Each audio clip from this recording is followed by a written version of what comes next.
পুলিশের সাবেক মহাপরিদর্শক বেনজির আহমেদকে জিজ্ঞাসাবাদের জন্য নতুন দিন ঠিক করেছে দুর্নীতি দমন কমিশন। 23শে জুন 24শে জুন জিজ্ঞাসাবাদ করা হবে বেনজির আহমেদের স্ত্রী জিশান মির্জা ও তার দুই মেয়েকে।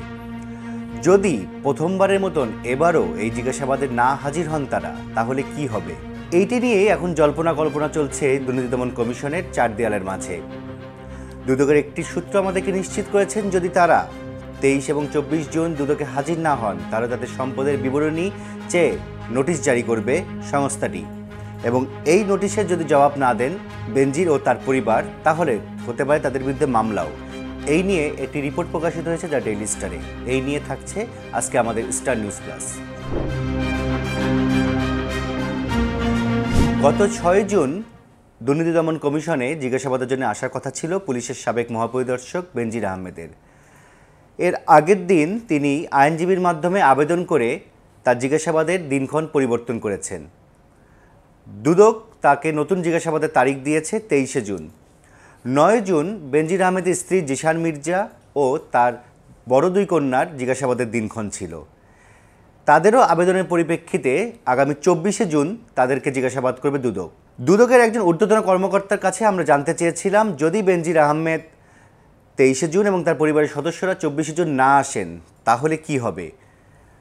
আমাদেরকে ওই কর্মকর্তা তার নাম প্রকাশ না করার শর্তে জানিয়েছেন, যদি তারা এখানে না আসেন তাহলে আমরা ধরে নেব তাদের আসলে যে অভিযোগ তাদের বিরুদ্ধে রয়েছে সেই অভিযোগে তাদের কোনো জবাব নেই, এবং তাদের সম্পদের বিবরণী চেয়ে আমরা নোটিশ জারি করব। যদি তারা এই নোটিশের জবাব না দেন তাহলে আমরা দুদকের আইন মোতাবেক কাজ করব। আমরা একটু আপনাদেরকে জানাতে চাই দুদকের আইন, দুর্নীতি দমন কমিশন আইন 2004-এ এই বিষয়ে কি বলা আছে।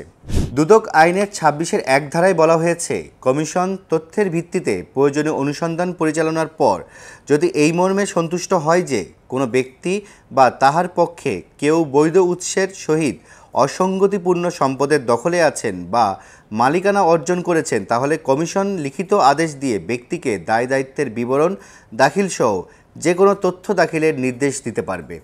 তো আইনের এই ধারাটাকে সামনে রেখেই দুদক আসলে তাকে সম্পদের বিবরণী যাবে। দুদক গত 18 এপ্রিল অনুসন্ধান শুরু করার পর থেকে বেনজির আহমেদের প্রচুর স্থাবর অস্থাবর সম্পদের খবর পেয়েছে। তবে এই সম্পদের বাইরেও আর কোনো সম্পদ আছে কিনা সেটি জানতেই সম্পদের বিবরণী চেয়ে নোটিশ দেওয়া হবে। এখন আরেকটি প্রশ্ন উঠছে, যদি সম্পদের বিবরণী বেনজির আহমেদ বা তার পরিবার না দেন তাহলে কি হবে। এটি নিয়ে দুদক আইনের 27-2 ধারায় বলা হয়েছে, যদি প্রমাণিত হয় যে অভিযুক্ত ব্যক্তি নিজ নামে বা তার পক্ষে অন্য কারো নামে জ্ঞাত আয়ের উৎসের সঙ্গে অসঙ্গতিপূর্ণ স্থাবর বা অস্থাবর সম্পত্তির মালিকানা অর্জন করেছেন বা দখলে আছেন, তাহলে আদালত অনুমান করবে অভিযুক্ত ব্যক্তি ওই অপরাধে দোষী। যদি অভিযুক্ত ব্যক্তি আদালতে এই অনুমান খণ্ডন করতে না পারেন, এর উপর ভিত্তি করে দেওয়া কোনো দণ্ড অবৈধ হবে না। দুদক আইন 2004-এর 27-2 ধারা অনুযায়ী যদি বেনজির আহমেদ ও তার পরিবারের সদস্যরা সম্পদের বিবরণী চেয়ে দুদকের নোটিশের জবাব না দেন তাহলে তাদের বিরুদ্ধে মামলা করারও এখতিয়ার রয়েছে দুদকের। একই সঙ্গে যদি সম্পদের বিবরণী হিসাবও তারা দেন এবং সেই হিসাব এবং বাস্তবে থাকা সম্পদের হিসাবে যদি অসঙ্গতি দেখা দেয় তাহলেও মামলা করতে পারে দুদক। আগামী সপ্তাহে ঈদের ছুটিতে যাবে বাংলাদেশ। এর পরের সপ্তাহের প্রথম কর্মদিবসে 23শে জুন দুদকে হাজির হওয়ার কথা রয়েছে বেনজির আহমেদের। তবে তিনি কি হাজির হবেন, এই প্রশ্নটি আসলে এখন সবচেয়ে বড়। দুদকের কর্মকর্তারা জানিয়েছেন, প্রথমবার তারা সময় দিয়েছেন কারণ তারা অভিযুক্ত ব্যক্তির বক্তব্য শুনতে চান। দ্বিতীয়বার কি তারা সময় দিবেন? দ্বিতীয়বার কি বেনজির আহমেদ আবারও আবেদন করবেন? আবেদন করলে কার মাধ্যমে করবেন এবং তিনি কোথায় আছেন? এইসব প্রশ্নের উত্তর খুঁজছে দুর্নীতি দমন কমিশন, খুঁজছি আমরাও, এবং সেই খোঁজ জারি থাকবে আপনাদেরকে নিয়েই। ততক্ষণ পর্যন্ত দ্য ডেইলি স্টারের সঙ্গেই থাকুন।